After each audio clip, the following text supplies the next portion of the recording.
Welcome back to Ribbon Candy Hooking. I'm Deanna. Today I am looking at this month's February kit. Now there's only, I think, a couple of them left in stock. But for those of you that have this, I want to be sure that you know where all of your colors go. This is part of the monthly kits obviously are coming out every month. It's the first time I've done this at Ribbon Candy Hooking for a few years. It is labor intensive, and these are quite special this year because the sort of theme of putting these kits together is that they center around a group of crazy eights. I'm going to show you those in just a second. And a lot of that is over dyed wool and stuff that I do one time. I do a set amount and it's over. Not things that I want to keep in stock forever because it's like lots of extra tricky materials. So I want to show you this one that's called Like a Kid Again. Let me bring you down here to where I'm working, or where I was working. This has been finished for a while, and many of you are working on it. So let me give you some help and some pointers about how this piece works and what is included in this kit. So this kit came with these two packages, right? So this is the set of Crazy Eights. We'll look at that in a second. And this is the other set. I'm going to open this one up. And inside of it we have the strips that are not the Crazy Eight colors. This is like a specific set of colors. I'll show you those. And the pattern itself on linen with the picture that gives you a cue, like cues you to which colors go where. So this is the same material I've got here, the linen, right? It's on the linen. It's hand drawn, of course. Everything I do is hand drawn, right? So so let's look at what these strips are about, right?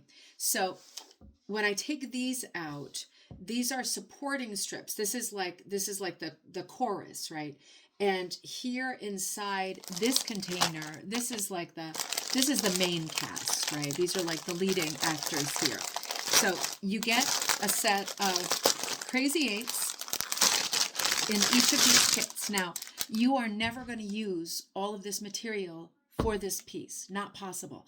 No matter how much you pack or how much of a high hooker you are, woohoo, you're never going to do it. It's impossible. So this is the set of 8 for now. We have got like this really bright kind of pink fuchsia color that I have used for the coat. And you cut these yourself with scissors or with your bliss or with a rotary cutter, whatever. If you like really wide, maybe you rip them. This is all door mill wool. Even the patterned pieces are door mill wool. This is all door, right? Of course, the textured ones, there's 3 textured ones here.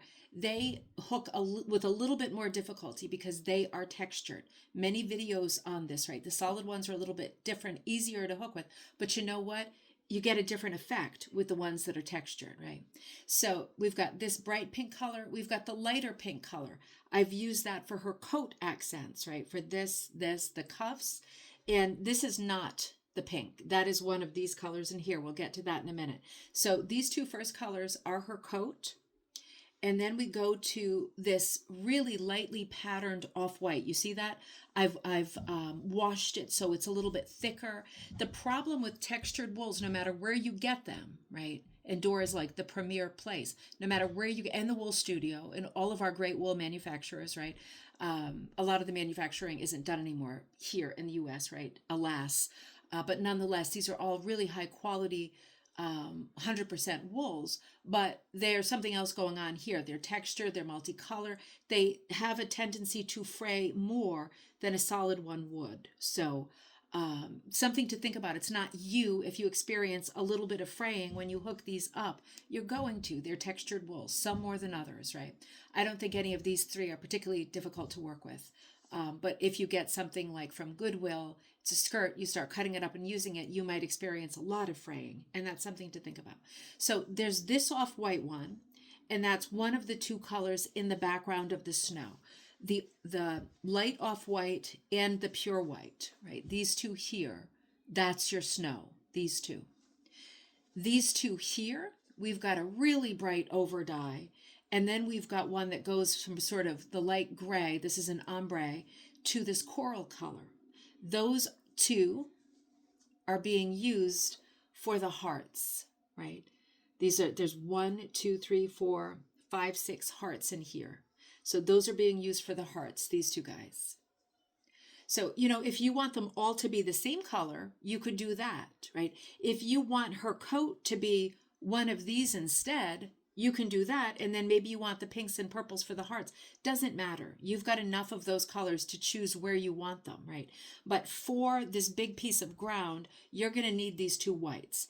And for this big piece of sky, you're going to need these two blues. One is like a light blue green, like an aqua, and the other is like a light blue, like a Wedgwood blue, right? Like a real blue. So these together make the background of the sky. That's what's going on with your crazy eights. Now, let's come to this color set here. These are the ones that you need to complete the set that are the supporting colors, right? The supporting cast. You've got this sort of red, Christmassy red plaid. That is in the background of the heart pocket. Let me bring you closer. That's in the background of the heart pocket, and I used it for the placket here, optional. I used it right here, and I used it for the mittens. And you see, that makes a pattern too. This is a red and blue wool. So I cut these for you, not the crazy eights, but these. So if you have one that is darker, you're going to get darker colors. If you have one that's lighter, you're going to get more reds and lighter greens, right? So that's your plaid, background of the heart, placket, and the two mittens. This is your sort of golden yellow color, like an antique gold, and that goes into the boots. I have outlined the boots with black. You have a big wad of black in here. This, again, is 100% wool. While I cut all of these to a number 5, exception black. Black is cut to like a number 3. And I did that if you are a person who likes to outline. I'm a person who likes to outline. So you can see I did quite a bit of outlining in this piece. You don't have to outline. If you don't like the look and that's not what you want, don't do it.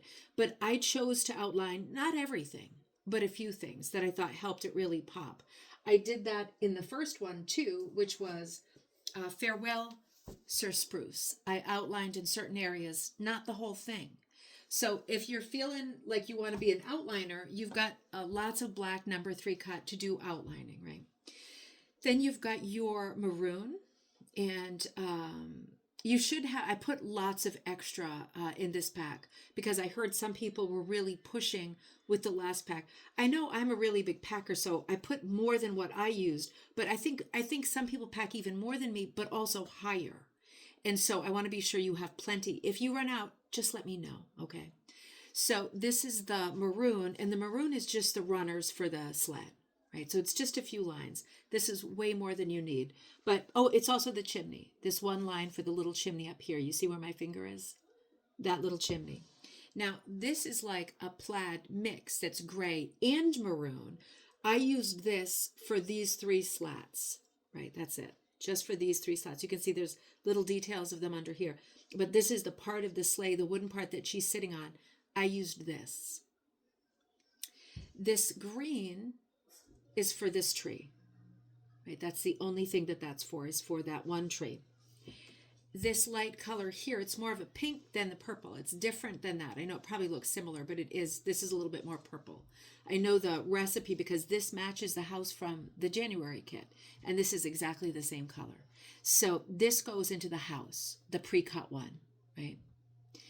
And this one here is your light. This is your lint box color. That's the name of this dog.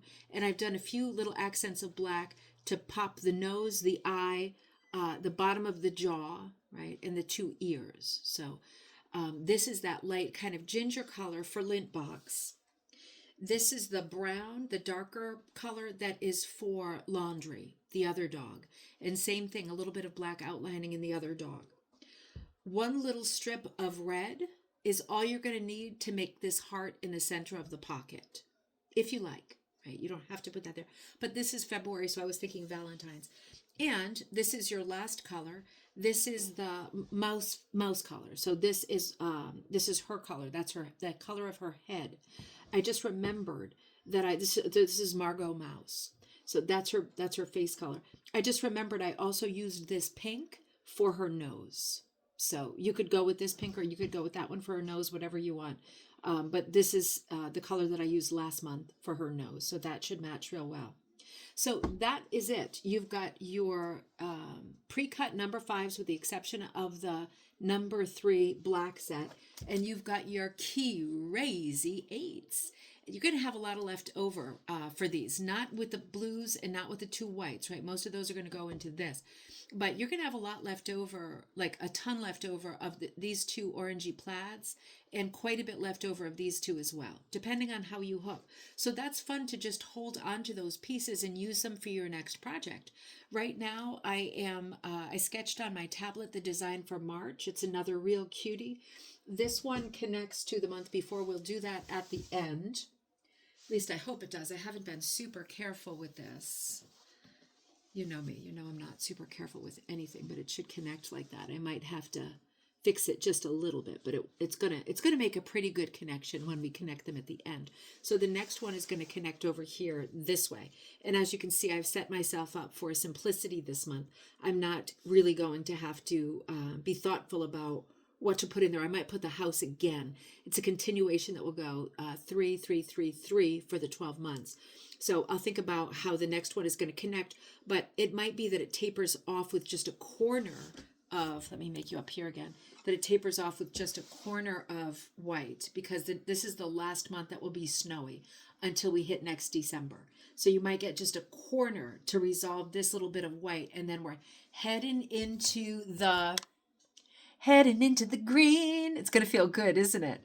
So this is the February kit. This is Lika kit again. Again, there's only a couple left. If there are a couple left by the time you see this, of course, the pattern is there and the pattern is available. It's just I don't want to do this set of dyeing indefinitely, right, with so many other projects going on.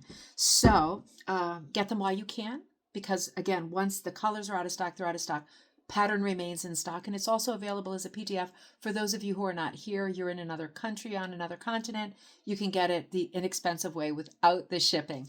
I will see you soon for the March kit, and I won't tell you the name of that one yet. That one will premiere in a couple of weeks. I will see you then, and I will see you next time at Ribbon Candy Hooking.